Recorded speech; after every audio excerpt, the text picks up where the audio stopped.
Good morning. I'm Savannah. I'm the Managing Director of Birchbox UK. Thank you for joining us. Come on in, take a seat. There's lots of people in the back. And we'll see if we have the presentation up.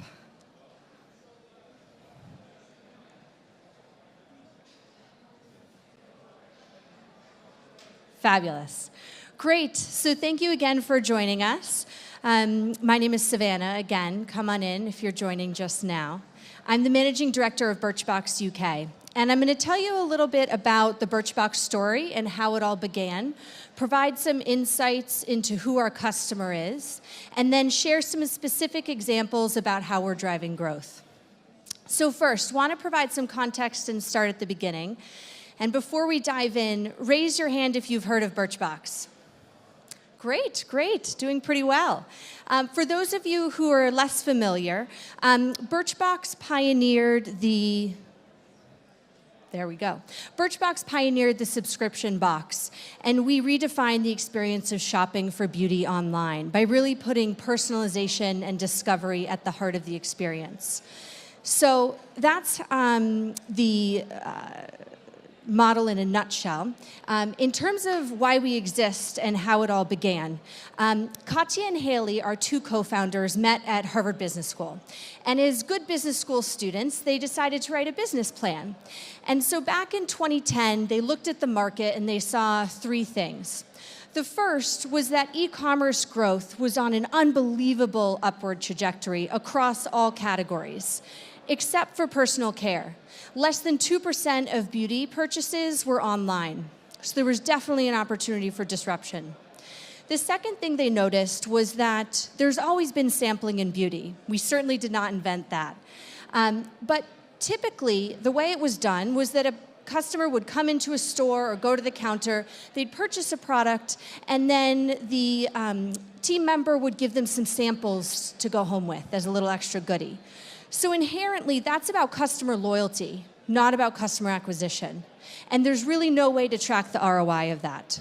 So they took note of that. And the final thing they noticed was a real customer pain point. There are thousands of new launches every year in the beauty category, and for the average consumer, it can be quite overwhelming. So with that customer pain point in mind, the big idea was, what if everyone could have a beauty editor best friend who would pick out the perfect products for you, teach you how to use them, and make that discovery fun and easy? And this is actually Molly. She is Haley's best friend, and she was a beauty editor, and she was the first Birchbox employee. So with this inspiration, Katya and Haley set out to build the beauty company of the future. And it's important to note that we're not just a subscription box, we're also an e-commerce retailer. So our model is pretty simple. It's try, learn, buy. And this 360-degree customer experience begins when you subscribe to the monthly box. You fill in a beauty profile. You let us know your skin and hair type and beauty style. And we use that information to send you 5 personalized samples every month in a pretty box. And it doesn't end there. We give you simple tips and tricks about why those products are right for you and how to use them in your box every month. We also have an online blog, and we share that simple how-to content across all of our social and digital channels. And then finally, of course, we're offering a seamless path to purchase online. And that 360-degree experience is mirrored on the B2B side of the business. So for our brand partners, we're offering them a way to get their product in the hands of qualified consumers, attract new customers. They get a cross-channel marketing campaign from us and all of our channels around that sampling, and then finally driving ROI through the full-size purchase on birchbox.com. So that's how it works, and it's going pretty well. We have over 1 million subscribers globally. 35% of our revenue is from those full-size purchases. We're in 6 markets, and we have 2 stores, a flagship in New York in Soho, and we just opened our 2nd store in Paris, which is really exciting. Here in the UK, we're the #1 beauty box, and we're also the fastest growing market. So you now know about how it all began, and it's been an amazing growth trajectory. But we've actually only just scratched the surface on a much bigger opportunity. And that opportunity became more clear to us about 2 years ago when we developed a deeper understanding about who our customer is. And in order to understand who she is, here's who she isn't.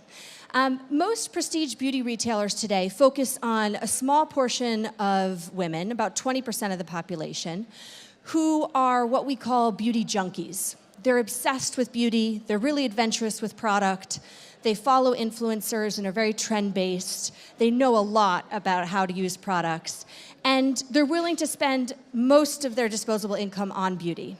And that's why the industry is focused on them. It makes sense. It's sort of the classic 80-20 rule.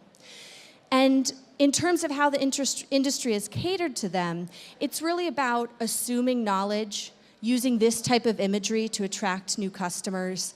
And this is the type of customer who would walk into a department store with tens of thousands of SKUs, merchandised by brand, and not be intimidated or overwhelmed because they know what they want.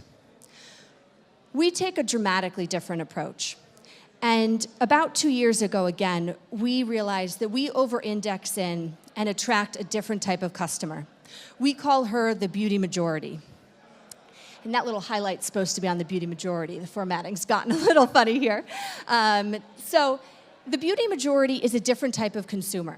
She's actually a majority of the population who isn't obsessed with beauty. She's a more casual consumer. She has some knowledge, but not too much. She's willing to learn, though. And she aspires to look like the best version of herself. She's not caking on the makeup and looking to cover up. And the key thing here is that she's been ignored by the typical retailers, and so she's really underspending to her full potential. And so what Birchbox does is with our try, learn, buy value proposition, we naturally appeal to her. We provide her with that beauty editor best friend who will make the discovery of beauty easy and fun.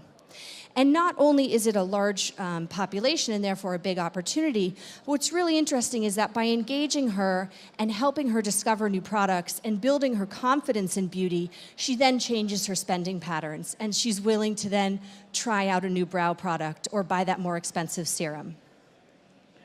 So what's important to note here, and actually I think a key takeaway as you head into the next 2 days, is that this is a psychographic segmentation, not a demographic one. That's really important to us. So our customers cut across all different age groups, from 16 beyond 60. Having said that, we definitely over-index in millennials. So 48% of our customers are age 30 or below. And what's exciting about this is that, again, we are recruiting the next generation of customers for our brand partners.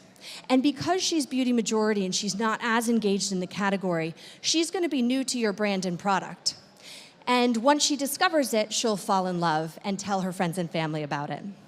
So don't just take my word for it. Earnest Research Company did a study, and they showed that before and after subscribing to Birchbox, compared to a control group, Birchbox subscribers increased their beauty spend by 70%. So that's the real magic here. So you now know about how it all began and our target customer. Let me quickly share a few ways that we're driving growth. The first is personalization. We're data geeks at Birchbox, and we take all of that beauty profile data about your skin, hair type, and beauty style, and match it with data on the products that we're featuring that month. For example, is that serum best for sensitive skin, or is it for oily skin? And so using that data, we use a proprietary algorithm to produce, for example, in the UK, up to 50 different box types, and make sure that the products you're getting meet your needs, and they're different from your best friends. And what's interesting about that is it's a win for the customer experience, but it also helps our brand partners target the products in the right ways. So for example, we're speaking with Estee Lauder and they're interested in the millennial consumer. So we're able to say that your product's only going to go to subscribers who are under the age of 27, for example. The second is content. Content is a top priority for us. And the key here is making sure that you're providing content where your customer is. For us, that's on her phone in line at Starbucks. 65% of our traffic is from mobile, and so everything we do has to be mobile first. And the key piece here is that we are constantly A/B testing. We're very focused on conversion optimization. I have a rock star product manager who leads the charge here. And over the last 2 years, through continual A/B testing, we've been able to close the typical gap you see between desktop and mobile, such that now 55% of our revenue comes from mobile, and at a lower CPA. It's a journey. We're not perfect. We're going through a mobile site redesign right now to make it even more responsive and faster loading. The final piece to touch on, I couldn't talk about the Birchbox success story without talking about social. And I'm actually on a panel tomorrow specifically on this if you want to learn more. Both our organic and paid social communities are incredibly important to us. Over 50% of our demand is organic, so creating that positive word of mouth within the happy customers in our social communities is incredibly important. And within paid, Facebook is our top acquisition channel. So we invest a lot, for example, in hiring full-time community managers who cover weekends and will respond to every single comment, both positive and negative, on our social channels, both to build that organic community, but also make our paid marketing dollars work harder for us, because the Facebook algorithm will get you more reach and a better CPA if you have that strong engagement on your posts. The other thing we're experimenting with is Facebook Live on the right here, and we do about one a week. And so we invest a lot in this. It's a great format for that learn portion of our model because it's so visual and interactive. We always use staffers, not models or influencers, because it's important to us that we're connecting with that beauty majority and being that beauty editor best friend. We typically see about 4 times the engagement level with Facebook Live compared to other organic Facebook content. So I'd highly recommend experimenting with that new format. So that was a whirlwind tour. In closing, I think the key takeaway here is that our competitive advantage is that we're looking at a different type of consumer who's been ignored and underserved by the industry. And we're really competing against non-consumption. For us, we're loyal not to our business model, but to that customer. And so I'd encourage you as you head forward to the next 2 days to really think about your target customer. Again, not just in demographics, but in psychographic terms, so you understand how they're engaging with your category and how can you best meet their needs to drive growth. Thank you.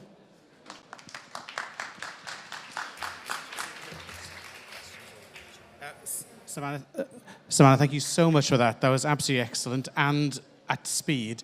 I've got 2 quick questions for you. The first one is, when you open the store, what's been the big learning from the store that you didn't already get from your data insights online? So for us, the big innovation in opening our stores is merchandising by category and need, not by brand. That sounds simple, but it's actually quite innovative. No other store is doing that. And the big insight and learning for us was that the beauty majority is going to walk into a store and want a new mascara or to try out a serum. And so she's not going to know which brand to go to. She's going to want to go to an area and compare all of those mascaras or all of those serums. So we merchandise by category and beauty need, not by brand. And what's interesting is that's mirroring the online purchasing behavior. So today, people are so used to buying online, that's how you navigate a website. And so we've actually translated that online hierarchy into the physical store. Great, thank you so much. And the last question, do you have a date for a London store? Can you tell us? We will definitely open a store in London. We cannot provide a specific date just yet, but definitely stay tuned. That's great. Thank you so much. Thank you.